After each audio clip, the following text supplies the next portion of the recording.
Hi, John. Hello, Alex. Do you know what I hate? What do you hate? I hate when the young adult TV channel goes off the air and it just turns into black and white reruns for old people. Oh, I hate that. I hate that so much. You know what else I hate? Being old enough to understand that reference. Yep. Yep. So we watched I Saw the TV Glow.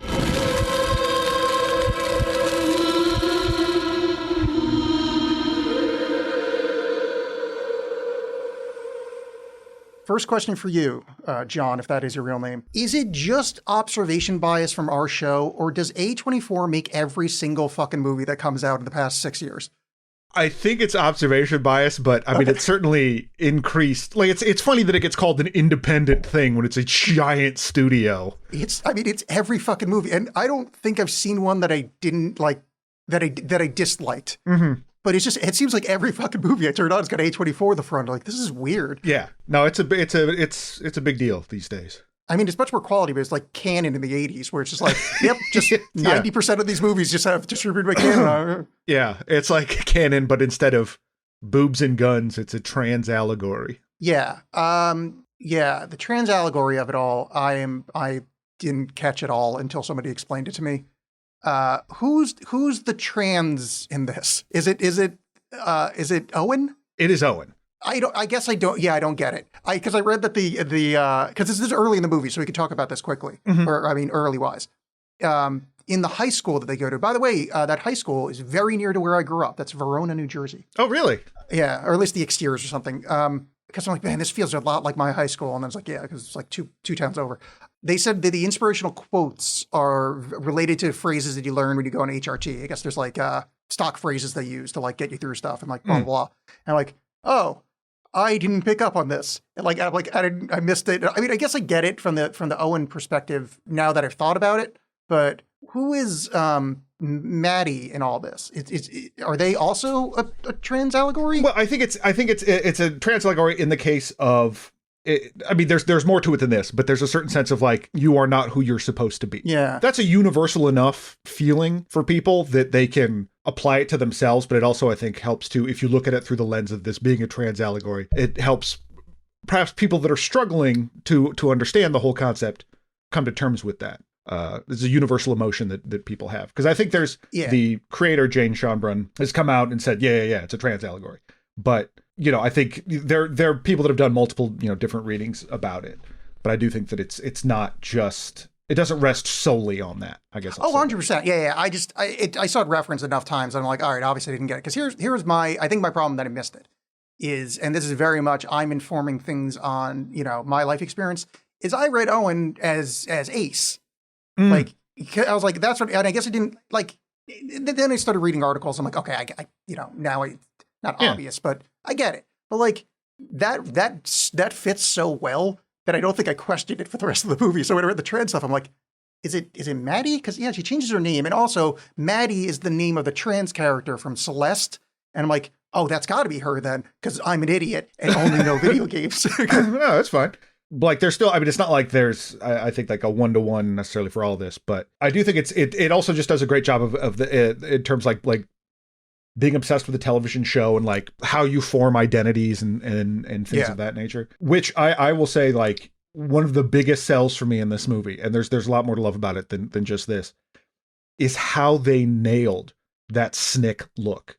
Oh yeah. Like for as much as like this gets referenced to Buffy the Vampire Slayer, in fact, like the pink opaque logo, I guess it's in the same font as Buffy the Vampire Slayer. Okay, like that was the part that I was going to ask you about, because the lady that she's friends with in the beginning of the movie is named Tara, who's a character in Buffy the Vampire Slayer. I'm like, I think that's the same fonts, but I didn't pick. Okay, that was my reference point. Good. Yeah. I'm great and smart. Good job, Alex. But the actual look of the old thing, like, really, it's not, hey, we put a VHS filter over this. They actually shot it on film and then transferred to both VHS and Betamax to give it that look, that more sort of 90s TV look. And that, like, little attention to detail like that really, really sold me on. I was very excited that they, and like you said, for being bummed enough that I know the references to that, it really puts you into that place and time. Yeah, there was one scene, I forget which one it is, but they're watching a bit of the show, and like top of the screen looks so much more like shit than the middle. And I'm like, oh, I remember that. Where it's like kind of like just kind of starts losing like it's almost like gave up on itself. And I'm like, right, oh, it's I like forgot that. the TVs get worn out, and so it's yeah. Yeah, the look is great, and I love how ubiquitous the pink is in this. Mm-hmm. Like it's in every scene. There's some amount of, maybe not every scene, but like almost every scene they sneak that pink in some way. Yeah. Which I think is because I noticed it before we got to the in quotes reveal at the end or towards the end, and I'm like, oh man, that really like kind of reverse informs the whole of this movie, like because you've got that throughput, which I quite like. But also, hey babe, Valis called. They want their they want their plot back. Hey, fast artificial Miller. life information system. I think a certain pink wants to talk to you. I know I really like that this is. And this is true to their other movie, the We're All Going to the World's Fair. It's like this very interesting new form of horror. It's sort of it's not horror in the same way that we're used to. Because I mean, there's definitely elements of body horror here, and that like the sort of uncanny and almost sort of Lynchian gets thrown around a lot. But I do think there's a lot that ties into David Lynch here. Let alone the fact that they go to a club where the big reveal happens, just like in Mulholland Drive.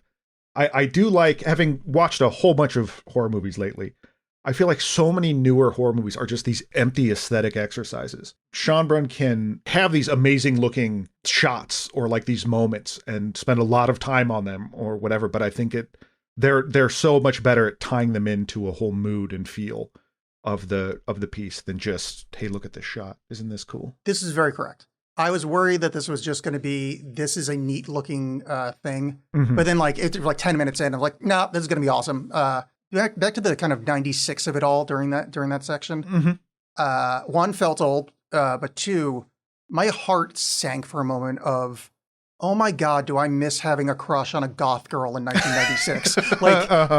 That experience of gothy girl reading in like, by herself in the school hallway. Like oh my Lord, I remember this. This is a section of my life that of course will never come back. I'll be arrested if I tried it. Oh God, my heart. Yeah. Whereas I was excited to see a Fruitopia machine. I have Fruitopia with an exclamation point in my notes. That was one of those like that Leonardo DiCaprio pointing at the screen meme, just like, oh my God. And then immediately, oh God, I'm old. Well, and the fact that because I first clocked that it's the pink of the machine, of the Fruitopia machine. I'm like, oh, it's the pink. And then went, oh shit, I haven't thought of Fruitopia in a really long time. Yeah, I didn't put that together. I was too excited by Fruitopia. The young Owen in this movie was one of the two leads in the TV version of Let the Right One In. Oh, wait, there was a TV version? Yeah, it was actually pretty good. And it took me a really long time to put it together because I'm like, I have associations with this person, but he's like very young. So I'm like, how could I possibly know? Like, I don't watch enough stuff to have, like, he would have been dead. He would have been sperm, but the last time I paid attention to anything. But yeah, quality show. They Let the Right One In TV show. I think he does a good job. I also really like that Bridget Lundy Payne plays both the teen and adult versions of Maddie. Yes. And does so very well. Like, their teenage version is such a teen. Their haircut is doing a lot of work too. That first like bangy, like I'm so like I don't want anybody to look at me haircut is like, yeah, that is putting in the hours. Yeah. But just overall, the performances in the movie are great, and Justice Smith is phenomenal in this. Like I thought he was incredibly charming in Dungeons and Dragons. He does really good work here. I think for what it's a much different role than that one, and so I think he handles it about with the polar opposite. Yeah. He's doing a lot of kind of effort like that. He doesn't have much to do, so he's got to do a lot more work. Oh, I have to like actually act, not just say words. Yeah, there's a lot of interiority happening that he does well. Did you recognize his dad? No, I think I found it. Is that Fred Durst? That's Fred Durst, yeah. I heard that Fred Durst was in this movie, and I was going back in my mind of who the fuck he could possibly be in the film. I'm like, that's the only character that seems to be age appropriate. Well, it works so specifically. I mean, specifically is the right word. It works really well as not just he cuts an imposing figure. because you only really see him as this imposing kind of menace until he acts in an imposing fashion towards the end. But that it's also, well, we're in the 90s mode, that hyper masculinity that was going on in that time. If you look back to that era, like, it was really misogynistic and weird in a lot of like pop culture stuff, like that angry white male era. I mean, there's always been some of that, but that new metal set, like the Woodstock 99 thing, really had a lot more sort of violent masculinity tone to it. And so I think having him be this sort of avatar of that, whether or not you recognize it, if you recognize it, it adds to it. But if not, I think he's mean looking on his own. Here's a few of those, because Pete and Pete are in this as well, which I got excited because I went to the same high school district as Dan Tamborelli, Little Pete, and he was like in our social group, so I hung out with him, a whole bunch of times. We weren't like friends, but like we knew each other's name and we're at the same parties and whatnot. But I was like, oh shit, it's Dan, I was like, I actually went, oh shit, is that Dan Tamborelli? And then I saw another person next to him, like, that's got to be Pete and Pete. That's got to be the reference here. See, I didn't put that together until I read about it. And I like that Jane Schoenbrun is more just like, I just wanted like familiar faces that you can't really place. Like it's not like, hey, look at them. It's more just, wait, do I know those guys? Is this real? Well, he still shows up on my Facebook feed every now and again because I still have some friends that are like friends in common. So every now and again, it's like, oh, look, I guess Dan got married. Like, I don't even remember if I called him Dan. But the fact is, so Pete and Peter in this movie, there's I don't know if you noticed, but Rocco from Rocco's Modern Life, it gives a soliloquy in the middle. Oh, that's who that was. Reference. Man, sobriety looks good on him. He's come a long way. All of the Rugrats. There's that entire section of Tailspin. I don't even know if that was from the 90s. It was, but that's more Disney. It does make me it did really make me want to go back and watch Are You Afraid of the Dark? Because I watch that regularly. Oh, did you? Yeah, because I mean this particularly like with the monsters and stuff, that has that 90s kids horror show, which I think there's an episode that features like a young Ryan Gosling, among other people. But I think you're right. I think I remember hearing that. It was always kind of corny, but I still, I liked it. I watched it. Yeah, I never saw it. Weirdly, I feel like that was after our time. I mean, kind of. It would have been, I was a teenager. I couldn't leave the house. I didn't was have it still car. Teenage years? Okay. Oh yeah. Yeah. I mean, like I think it went on for years, but Are You Afraid of the Dark? It started in 1990 apparently. Oh shit. Okay, But I remember Snick starting more like around like 6th grade or something like that. So 1990 is definitely our age group. I think I just missed it then. It's that Fruitopia things make me laugh. Just see the note there. Yeah. And the other thing that just smacked me in the face with the nostalgia dick is Owen. So they meet and they decide, hey, sneak out of your house. You're going to come to my place and we're going to watch this show together. And the Pink Opaque, and her friend's there, and she's smoking a clove. And I was like, oh my God, I haven't thought about cloves in so fucking long. And then I just remembered every basement I was in smoking cloves with goth girls. And I was like, oh, I missed 1996 so bad. Well, yeah, because he can't, Owen is not allowed to watch that show. It's on too late past his bedtime. His parents probably wouldn't like him watching it anyway. And so after meeting Maddie's like, why don't you sneak out and come over and we'll watch it on a Friday night. Claim you're spending the night at this kid's house. And so he does that. Yeah, she's got a friend there. And she's outside smoking at one point. She's like, do you want to go out and have a cigarette with her? He's like, oh, I don't smoke. Or, do you want outside and smoke with her? And he's like, I don't smoke. She's like, I don't smoke cigarettes. It's not a cigarette. It's a Black and Mild. Yeah. And just that tone is just so spot on. And yeah, clove cigarettes at a Village Inn. That's always what I associate with clove cigarettes, hanging out, drinking coffee and smoking cloves. The hell is a Village Inn? It's like Denny's. Oh, okay. I've never heard that. I've never heard of that. I'm not from your. Yeah, there used to be one here. It was on Broadway, by the mall. Oh yeah, wait. I think I just always thought that was a hotel. Yeah, no. And it's got inn in the title, so yeah. Yeah, well I mean, it was kind of a natural assumption. Yeah. For once, I'm not calling myself stupid. Like, that's a 1-to-1. It says inn. And it's got the word village. Yeah. Like, if we were playing D&D and the Village Inn was a place to eat, you'd be like, dude, fuck you. Well, I mean, technically you frequently eat at the inn. Yeah, I don't know. I've never played D&D. Mm. None of my friends ever invited me. Yep. So moving on. Just gonna let that sit there. Yeah. I don't even know. Oh, yeah. So here's another kind of point. how are we supposed to read the relationship between Owen's parents? So like his actual dad died, right? That's the deal. That's stepdad. I believe Or is that's that his real dad? No, I mean he refers to him as dad. Okay. Because she calls her dad a stepdad. So I think that's mom and dad. So is it just like an abusive thing or a strict thing or a combination thereof? It seems much more like a strict thing. Like it seems like one of those where the threat of violence is always there. Like we don't get any indication that he's been abused or anything like that. Unlike Maddie, who talks about her stepdad breaking her nose. It just seems like they have done both dad and mom have done much to sort of push down Owen and keep him contained and afraid to do anything. Yeah. You go so far as to say, like, in his mind, it's his way or the highway. Mm-hmm. Yes. You're welcome. Yep, thank you. Literally only asked that so I could do that joke. Barely a joke.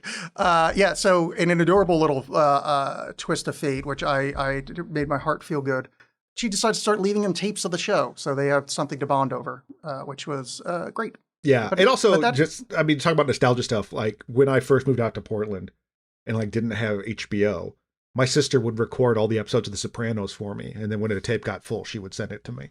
Oh, really? Yeah, and so it made me think of that too, which was nice. I mean, that's you didn't have a way to watch it otherwise. Yeah, I mean, you didn't miss much. Yeah, I mean, I didn't because I watched them on tape. Oh, yeah, I just meant the show's really overrated. You were wrong about that. We'll have to do a whole. We'll have to do a whole Patreon Sopranos rewatch. Become a Sopranos podcast. No, I actually tried. So I've been away from New Jersey for long enough that I'm like, all right, I feel like my New Jersey prejudice is like waned enough that I can try to watch this show fresh. And I got through like the first season. I'm like, nah, I don't like this show. It just hits too close to home. It no longer that it hits too close to home. I just don't like the show. Like, I get that some of the performances are good. Like Gandolfini's great, but all the kids are terrible. Most of his friends aren't acting all that well. Like it's not that good of a show. I'm kind of baffled by why it's still like regarded as one of the best ever. We will have to save that for our special Sopranos podcast. Yeah, definitely. John rewatches The Sopranos, but Alex vaguely remembers stuff and says how bad it is. Really? Did that happen? I don't remember that. You could watch the show. Great. I'm Adriana, not doing another great actor, shows up.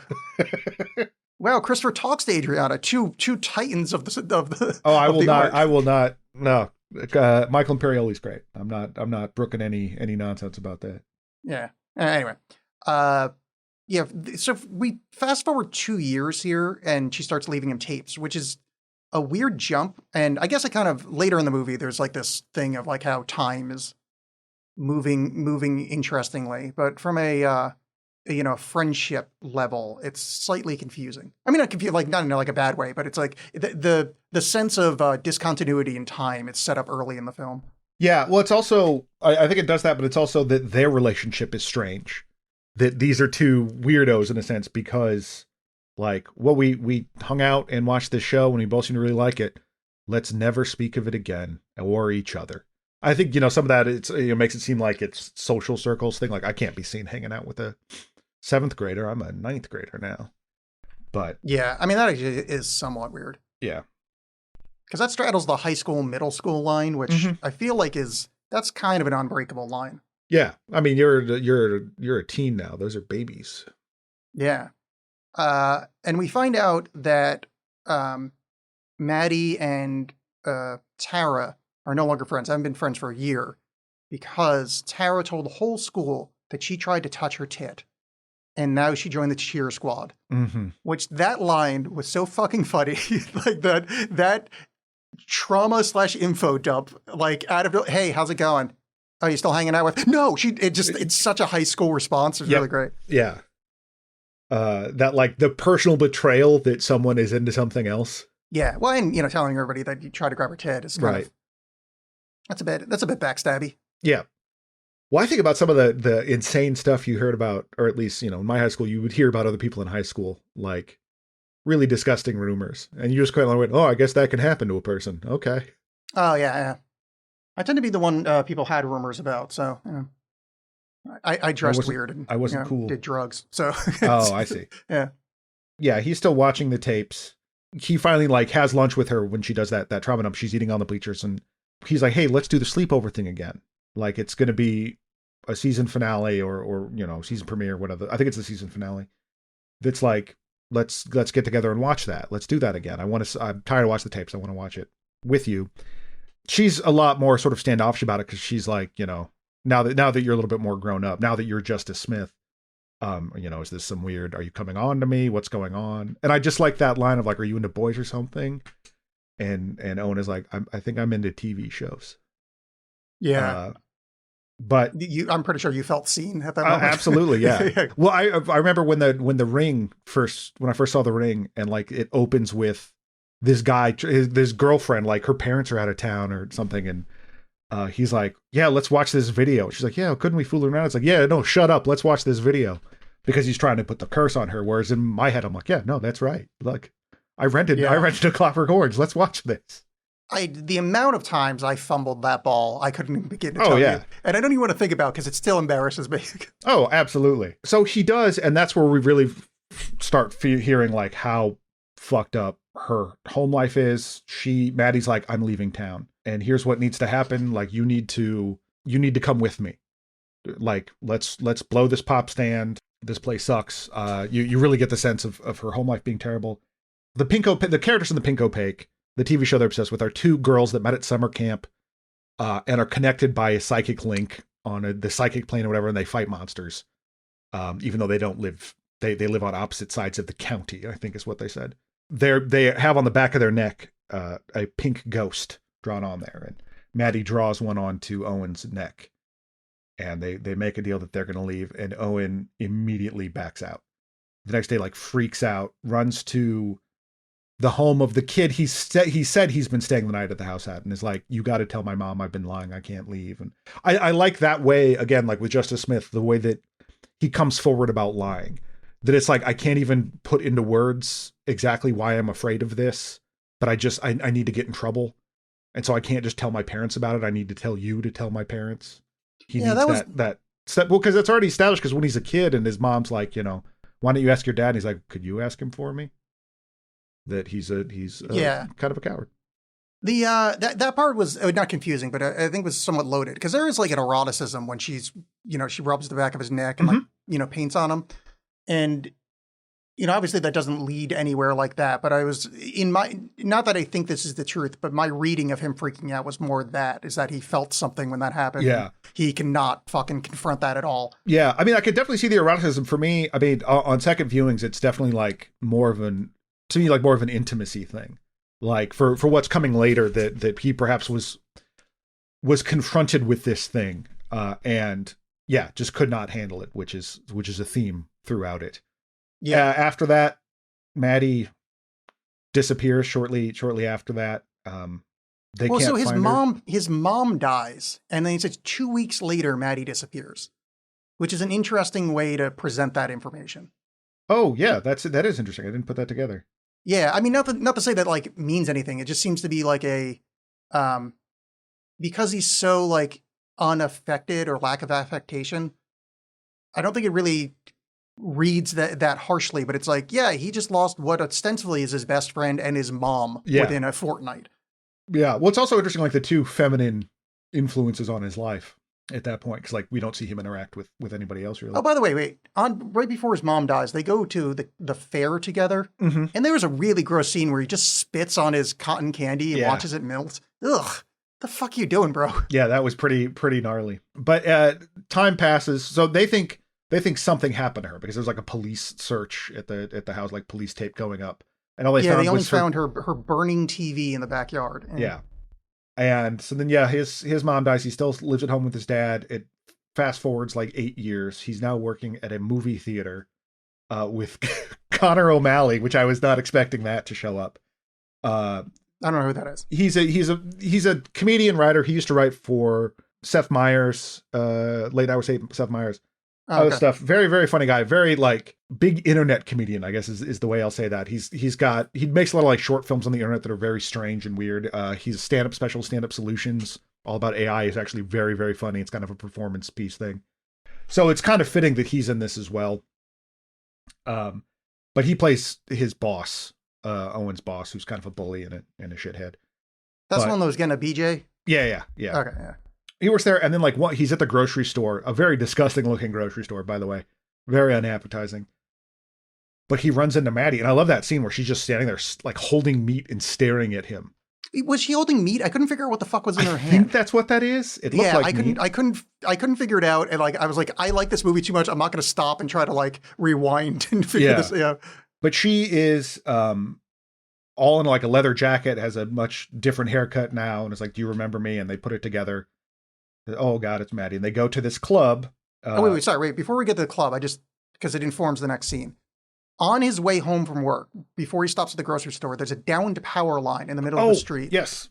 And he picks up burnt pages of the complete episode guide to Opaque Pink. And I think it says season 6, episode 1, which is later revealed that the show ended after season 5. Right. And the show got canceled almost immediately after or shortly after Maddie disappears.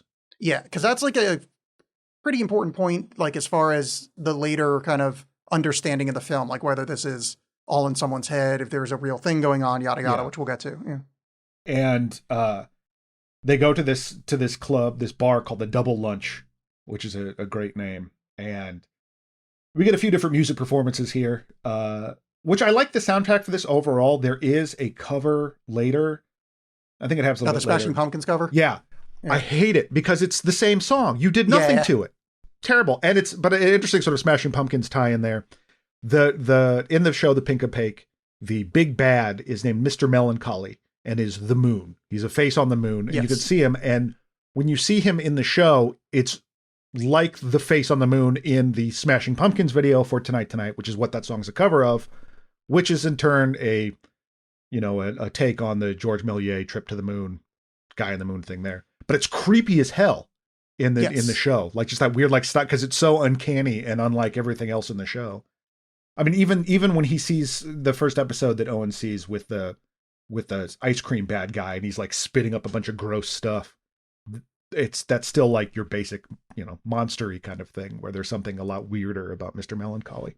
Yeah, especially I forget where it happens, but it's a little bit later in the film, but they do a close up and his face is waxing and waning in real time, but it's almost like dissolution and solution. It's really creepy. Yes, because that seems like the real Mr. Melancholy. But we'll get into that when he shows up. But at this bar, basically, she tells Owen, Maddie tells Owen, I've been to the Pink Opaque. I've been there. We are trapped somewhere else. We need to get back to the Pink Opaque. We're living in a lie. We're living in the Midnight Realm. Yeah. This is presented interestingly because she's like, hey, think about that time. Are the memories not quite right? And they cut back and forth to what we now know are the fake memories of what Pink Opaque actually looked like. And then extra fake memories of Owen being in the dress of one of the main characters from Pink Opaque. They're both kind of subbed in. So it's because the Pink Opaque we've seen up to this point, it's later shown to be fake. That's not what the show actually looked like. That ice cream monsters, the real one is shown at the end of the film. So it's interesting that it's a fake narrative that is disrupted by another, in quote, fake narrative. Right. Well, we'll talk about that when we get to the end. But that sort of reflecting Owen's inner state, I think is rather interesting. But yeah, so they have this talk, and she's like, "I'll explain it more. We gotta meet at the high school where we first met. Come talk to me at the high school in a couple of days." And when he goes to the high school, we get Maddie just telling her whole story about how she figured out how she escaped, what happened to her when she left. And it basically, there's a few examples of this recently, of the actor giving some big long soliloquy while the camera just stays on them and just gives the chance for an actor to really sell it. And it's an important part of the movie. I'm thinking of beyond this, there's Pearl with Mia Goth, which is not a great movie, but that scene was very good. And the movie Resurrection with Rebecca Hall, which is a fantastic horror movie. Another am I losing my mind or is this real movie? And Rebecca Hall is a really great actress, and so I highly recommend that one. But I think the actor here, Bridget Lundy Payne, again, does a really good job. And it's kind of a terrifying story because she talks about how she eventually figures out that she's got to get back. And so she pays a burnout to bury her in the woods. And while she just like is in this casket, like not dying, basically. Yeah. And when she finally comes through, she's like, well, the show had ended. The Pink Opaque had ended with the Mr. Melancholy capturing the two leads. What is a hideous sequence. Let's be clear here. Like they're vomiting up the Luna juice that he makes them drink. They're like these mindless, laying in a grave, vomiting blue bile. Yeah. And he has removed their hearts from their chests that are still beating inside of an industrial freezer. It's really gross. Yeah, but it's done still in the style of ostensibly a kid's show, so it makes it more disturbing. Yeah, because it really sort of like, that's when the kids show really starts to change, because like the like his Luna goons or whatever, his Marco and Polo, his henchmen, are like, when one of them like captures one of them in the show, like it's just a long time of them like wrestling together and the character screaming, and it's really just upsetting. And it's like that, oh, this violence seems much more real, but still, yeah, presented in the context of that show, it's a lot scarier. But so Amanda's like, yeah, no, I found it. That's real. I found our hearts. We got to get back. What you got to do is you have to bury yourself. We have to take you out. And I dug a hole by the football field. Let's bury you in there. Then you can escape. I can escape too. And then we can get back and fight Mr. Melancholy. Yeah, there's an interesting part that happens here before like we go to the football field. We see within the context of her telling about the last episode of the show, like a snow globe, and inside of the snow globe are memories of Owen when he was little, like the voting night. Yeah, and then him watching the TV for the first time. which is interesting because he's like, this is how you get trapped in the midnight thing. Which again, I was kind of kidding about the Valis thing, but the whole Philip K. Dick of it all, like the what's it, the Black something prison. Remember Philip K. Dick's thing? Oh, the Empire Never Ended. Yeah, but we're stuck in some kind of like Black something prison. Mm-hmm. And then the pink light. It's like, I don't know if it's a direct Philip K. Dick reference, but it's built into the architecture of it. Yes, and seeing yourself seeing yourself in the memory of another person trapped within a snow globe is like just this really like trippy 3-level removed Philip K. Dickian thing. Yeah, because that's when we're introduced to Mr. Melancholy, the real Mr. Melancholy, as it were, whose face is not this even this stop motion thing. It's total CG of this like desiccated moon that, as you said, like keeps sort of like rebuilding and then going away. No eyes, no whites of the eyes or teeth in the mouth, and it's very creepy as he just lays out like, yeah, I'm going to trap you in the midnight realm. Which I love when he gets all the tapes, to go back, when he gets all the tapes from her, and there's a scene of him walking down the hallway, and the episode descriptions are written in pink on the screen as describing the different episodes that she's giving him. And one of those, that Mr. Melancholy's whole scheme is to steal 100 hearts from awkward kids to cause permanent nighttime. And I'm like, that is such a teen thing. I just love that. Yeah, the term awkward kids is so great there. Yeah. But wait, sorry. So we see Mr. Melancholy, and this is direct your knowledge base. When we see Mr. Melancholy, it gets obviously like grosser and weirder, and he does that thing where the mouth opens and stretches a whole bunch. Yeah, I feel like that happened for the first time about 15 years ago, and it has been in every 5th horror movie since then. Mm-hmm. Can you think of when or where that came from? Because it just occurred to me of like how often that happens, and I feel like that's at least since the year 2000. I couldn't tell you. That's like the fast moving head thing. Yes. I don't know when that started, but I hate that as a thing. Or remember like in about 97 where all the bad guys would do this thing where they'd like kind of stand and turn their body sideways with their arms out teapot style. Yeah, at some point there has to make a sound.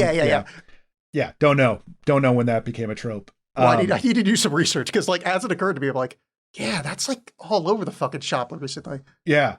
But as once again, Owen completely rejects. It's like, no, I can't deal with this. This is insane, and pushes Maddie down and runs away.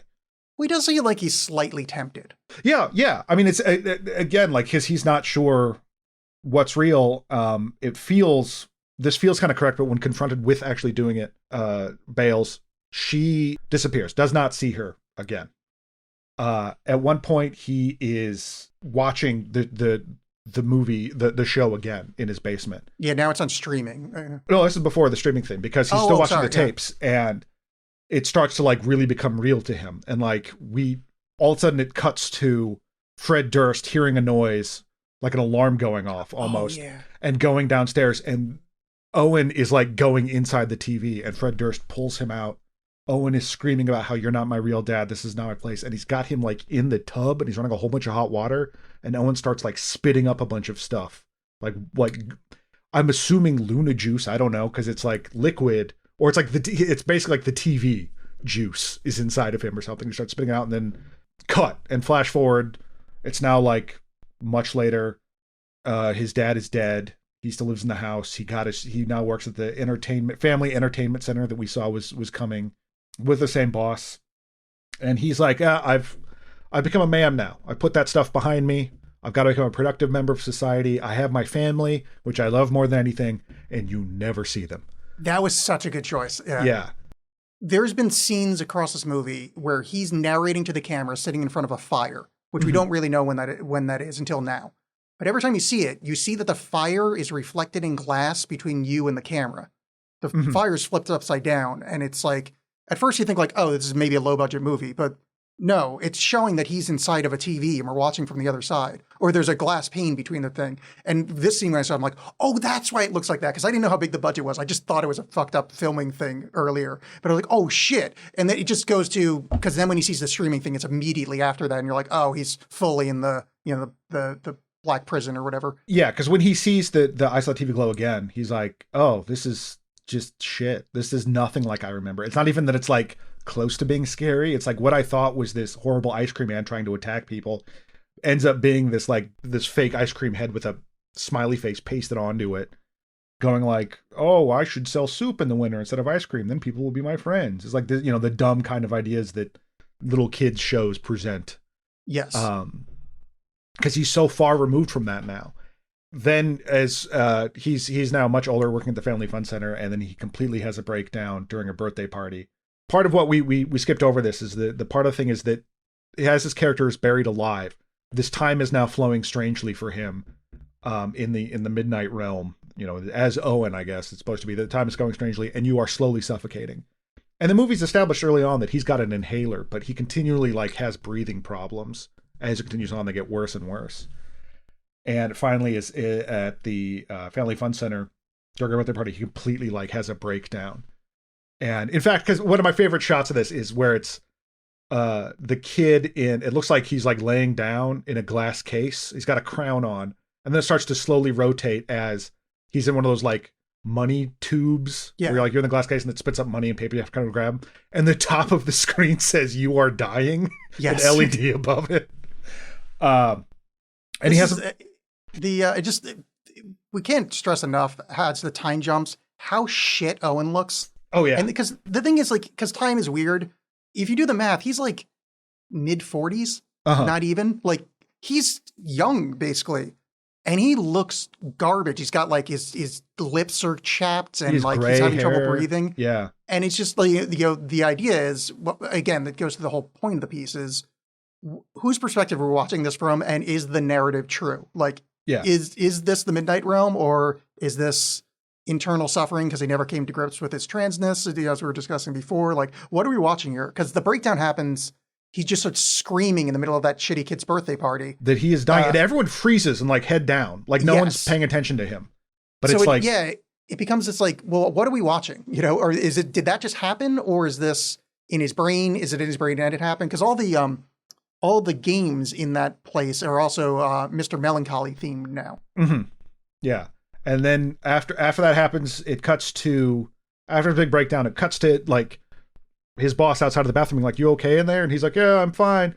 He takes a box cutter, cuts open his chest, revealing the TV glow, revealing this glow inside, and you hear all this sound, and it's there's bliss on his face that he's revealing what's inside of him. And then immediately after that, it's him walking through the Family Fun Center apologizing to everyone for his outbreak, and no one paying attention to him. Yeah, and him barely being able to breathe still, which is and he's saying sorry about before. That's his quote to everything. Yeah, and then it ends. Yeah, I don't know that I understood that. It's either this sad thing of that all this is true. Obviously that he is taking removing the trans element from it, just from the purely pop points thing that he's absolutely this other character from the show, and he is trapped in this midnight realm, and he refuses to accept that, and he is going to die because when confronted with it, he can't break away from the reality that he's familiar with, and it would be like too tough to make that jump. Yeah, I get that, but what did the TV? I guess the idea that I'm struggling with is when you've committed so much to thinking this is not reality, to bury yourself alive or cut your chest open while at work, I feel like that's committing enough. Like I felt like that's the part that I don't really understand, like why that didn't resolve something or see. But I think that's the thing. I think that's kind of, it ends on a somewhat hopeful note. Because repeatedly in the movie, like you'll see different things. Maybe it's notes left by Maddie or something, but at one point, like he's walking on the street and there's graffiti on the street that says "There's still time." He's slowly recognizing these things, and there's no way that you can, like, I cut open my chest and I saw this. How do you go back after that? You know what I mean? I think it's him kind of like starting to come to terms with it, and it might not be too late. That he's not actually trapped, but it's not an easy out of like, oh, problem solved now. And Jane Schoenbrun has talked about that in terms of the trans allegory of like, I didn't want to make this movie where I became trans and everything's fine now, because you still have to deal with so much of your, pre-transition life and everything that, how you maybe suppress your sexuality or what people felt about you, or, suppress your identity rather, and how you're made to feel about that and all that. Can take years and years and years to unpack. So to have it just be like, oh, and then there's an easy fix, the end. So they didn't want to do that. And so I think that tracks. Yeah. Yeah. So I think that works pretty well. And it's that, there's, I guess, a term, used in some, trans circles, the cracking of the egg, where it's like that first sense that, oh, there might be something else going on with me. Yes. I did this on my other show where we do a segment called Shiny Rocks, where I just talk about the random words I found since last episode, because I'm a fucking dork. But when I found out about the concept of egg, like that they call like trans people that haven't realized they're trans yet eggs. And there's tons of subreddits about it, and it's really cute. And like there's these heartwarming moments of just like someone not understanding and you watching them have the egg realization, and it's wonderful. But I love that term egg. I think it's perfect. It is. I like words, and that one like really won me over. Like, good choice, guys. And it's funny because like watching it through again, because this is my second time watching it with that in mind. Some of the imagery seems so heavy-handed and ridiculous. Oh, really? But I think, but it's at the same time like, it's not, because it's presented in such a way that it's, you know what I mean? Like if you are going in specifically with that in mind, you're like, well, how did I miss that the first time? It's not necessarily that it's clumsily done or anything like that, but it really speaks to that. Yeah, it's one of those things of like particularly like him at the beginning, like walking under the dome, and it's like, oh, I'm trapped in here. This doesn't feel right. Oh, gotcha. With the parachute or whatever. But it's expertly done. And I think it, like I said, that it really delivers that sense of like, well, what I'm experiencing isn't right. I mean, as we talk about getting older, it's a common thing for people of our age or whatever to be like, this is not my beautiful house. How did I get here? That feeling like, this is my life? I thought it was going to be this. I thought it was going to be that. So that kind of feeling of alienation from yourself or from the world around you. I think it speaks to that beyond just the trans allegory, which it does very well, but I think it's definitely more accessible to any jerk. Yeah, and as a representative of the any jerk community, I felt seen by this. Closing thoughts, I would just like to say, this might be the best movie I've seen in like a decade. I just wanted to hold that off to the end. Aesthetics could not be more me. It's the years I was in high school, goth kids, and then also weird pink highlights, which is like, it's exactly me. I felt like I love this. I have two complaints. The songs went on a little too long in that bar, and I really wanted there to be more movie, which the second one's technically not a complaint. But it's like, oh man, I want like, I knew there wasn't a post-credit scene, but I was like, maybe they stuck something in. Like, come on, please give me more of this. But rarely have I'm like, I need to see everything by this director. I couldn't recommend this more. Like, holy fuck, I enjoyed this. No, absolutely. Blew me away in the theater, and it still holds up on a second watch. I'm excited to see whatever they do next. And it's funny because I follow them on Twitter, and there's a famous, infamous horror movie, Sleepaway Camp, that ends with the revelation that the girl character has been a boy this whole time. And it's problematic in a lot of ways, whatever. But that Jane Schoenbrun has been like, wait till I do my sequel. And I just like the idea that someone, because they absolutely like embrace horror and all that stuff. They're not one of those like, well, it was bad then. Sleepaway Camp has these problematic elements. We should just throw it out. It's more just like, how can I take that and do something with it? Which I think is interesting. And no, I'm not the one to bang this drum. Obviously, not a trans person, but I say the same thing with Psycho, where the person in Sleepaway Camp isn't trans. It's a severely abused person that was mutilated. Yeah, that's not a trans person. Trans people, they had say in the matter, and obviously, I'm not one to say it, but like I think it's when non-trans people have the conversation and bring it up. I'm like, yeah, maybe I don't know if that counts. That's just well, it's kind of like Buffalo Bill. Where Buffalo Bill's like, they specifically say like, he's not that. He's something, he thought he was that because he wanted to be something, but yeah, it's not that. Pretty much everything that's based on Ed Gein, let's just lump that into the, it's not trans. It's a severely something else is individual. Going on there. Yeah. I just always find it like slightly, the Sleepaway Camp of it, I just find it slightly uncomfortable when that conversation comes up. No, I think that's fair. Yeah. But again, it's not my world, not my place to say, but I do host a movie show, so I'm like 40% I'm allowed to talk about it. Well, that's something that comes up with, it was coming up in the Texas Chainsaw Massacre, because like the first one, there's a lot more sort of like gender role playing with Leatherface wearing these different masks at different times. And they kind of don't mess with that too much. For the one with Matthew McConaughey, they go like, no, Leatherface is trans. That's why he needs to steal faces. And it's like, well, that seems weird. But isn't that also based on Ed Gein though? Yeah, yeah. Oh, yeah. So it's just all the Ed Gein thing. I think the only true trans... No, you're going to make that joke. I was going to make a Fingal-Idor joke. I was actually just thinking about that movie earlier today. Somebody pointed that out, how bad that is. I'm like, it's not that. And then they're like, oh, no, that's really bad. Because I watched it in the 90s. Like, I didn't know. And yeah. He like vomits for like minutes. I was like, oh, yeah, that's not good. But yeah, so definitely highly recommend. Check it out. Do you have other things to recommend to our audience at home? Yeah, so I've been going nuts with horror, but I watched Good Morning Vietnam. Oh, wow. Yeah, we watched that out at the coast. Because the place we stayed at had VHS tapes you can borrow, and so that our partner Hazel was like, I watched that when I was a kid. I wonder if it holds up. And it really, it leans heavily on how much you enjoy the work of Robin Williams, because it's a lot of vamping and improv in that. But it was pretty good. And then Uzumaki is currently on Max, which is a animation of horror manga artist Junji Ito's. Oh yeah, that's always on the front of my Max page. It's okay. It's a little bit too one-to-one in terms of we brought the comic to life. Okay. And some of this stuff is a little, because it's all kind of bizarre and silly to a certain degree anyway.